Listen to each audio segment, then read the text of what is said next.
সোমবার পশ্চিম মেদিনীপুরের খড়গপুরের রেলের কারখানা লাগোয়া ভুসি শপের কাছে ফেলে দেওয়া আবর্জনার মধ্যে আচমকাই আগুন লেগে যায়।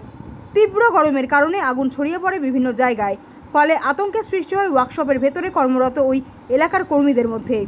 ঘটনার পরই ওয়ার্কশপের চিফ ওয়ার্কশপ ম্যানেজার দমকল বিভাগে খবর দিলে দমকলের 3টি ইঞ্জিন ঘটনাস্থলে পৌঁছে আগুন নেভানোর চেষ্টা চালায়। বেশ কয়েক ঘন্টার চেষ্টায় আগুন নেভানো সম্ভব হয়, যদিও এই সম্পর্কে কোনো মন্তব্য করতে চাননি ওয়ার্কশপ ম্যানেজার।